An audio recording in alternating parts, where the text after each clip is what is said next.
বিয়ে বাড়িতে এসে ভর্তা আর চাটনি দিয়ে ভাত খাচ্ছি। বসে গিয়ে শুধু ভর্তা দিয়ে ভাত খেয়ে চলে আসতে হবে, এটা আমি কখনোই কল্পনা করি। আসসালামু আলাইকুম সবার, কি অবস্থা? আমি জিন্নাতারা ফারিহা, আমার পেজ নাম হচ্ছে জিফাত। আজকে বউ সাজাতে চলে যাচ্ছি নূর পাটোয়ারি হাট, আর আমার সাথে যাচ্ছে আমার বোন আদি। আপু আমাকে বউ সাজার জন্য বুকিং দিয়েছিল প্রায় 1 মাস আগে। ঈদের পরে কিন্তু আপুদের প্রোগ্রাম ছিল, কিন্তু এটা পিছিয়ে 18-19 তারিখে হয়ে যায়। আপু আমাকে 2 দিন সাজার বুকিং দেয়, কিন্তু 19 তারিখে আমি সাজাতে পারি না, আমার ভাইয়ের ছেলের আকিকা ছিল, এটাও আমি সামনে বলতেছি। তো 18 তারিখে আপুদের বাসায় চলে যায়, আর আপুদের বাসায় যাওয়ার পর এত আপ্যায়ন করা হয়, সবাই এত মিশুক ছিল, আলহামদুলিল্লাহ। এই জিনিসটা আমার এত ভালো লাগে। আপু ব্লগটা যদি দেখে থাকেন, একটা কথা বলি, ওই দিন চাটা এত ভালো হয়েছে, যদি গরম গরম খেতে পারতাম আরো বেশি ভালো লাগতো। আপুর ননদের বিয়ে ছিল, আপুর ননদের জন্য আপু বুকিং করে আর কি। সাজ নিয়ে আপুর ননদের কোনো ডিমান্ড ছিল না, শুধু একটাই ডিমান্ড ছিল, চোখগুলা যেন গ্লিটারি হয়। আমিও আলহামদুলিল্লাহ আপু যেভাবে চাইছে ওইভাবে সাজাইছে, আর আপু অনেক বেশি স্যাটিসফাইড ছিল। আচ্ছা, এবার আসি খাবারের কথা। প্রথমে যে খাবারের কথা বলছি, যে ভর্তা দিয়ে ভাত দিচ্ছে, আসলে এমন কিছুই না, ওনারা অনেক অনেক আইটেম করছে। আমি শুধু ভর্তা চাটনি দিয়ে 1 প্লেট ভাত খেয়েছি, কারণ আমার এত বেশি ক্ষুধা লাগছিল, আর ভর্তা আর চাটনিগুলো এত মজা হয়েছিল।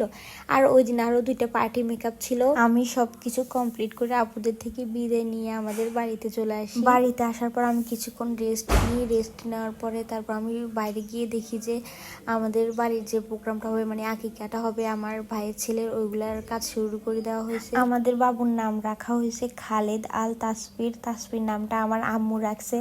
আমার আম্মুর নাম হচ্ছে তাসকিরা, আর বাবুর নাম রাখছে তাসফির। এই নাম নিয়ে কত কাহিনী, আমার আম্মুকে হাজার হাজার নাম বলছে, আমার আম্মু একটা নামও পছন্দ করে না, পরে উনি নিজে নিজে নামটা খুঁজে বের করছে, আর উনি এই নামটা রাখছে। আমরা হচ্ছে 3 ভাই বোন, আর আমাদের 3 ভাই বোনের মধ্যে আমার মেজো ভাইয়ের প্রথম সন্তান হয়। আর প্রথম সন্তানের আদর কি পরিমাণ হয়, এটা আসলে যাদের পরিবারে হয়েছে তারাই জানে। আল্লাহ যেন আমাদের তাসফিরকে সবসময় সুস্থ সবল রাখে, আর আল্লাহ যেন নেখায়ের দান করে, এটা অবশ্যই সবাই দোয়া করবে। আর এই হচ্ছে আমার দেলু কাকা, সে হচ্ছে খাদক দেলু কাকা, সে সবসময় খাওয়ার উপরে থাকে। আলমগীর ভাই ছিল আমাদের বাবুর্চি, ওনার রান্নার প্রশংসা সবাই এত বেশি করছে। উনি রাতের বেলা প্রায় 60% কাজ কমপ্লিট করে ফেলছিল।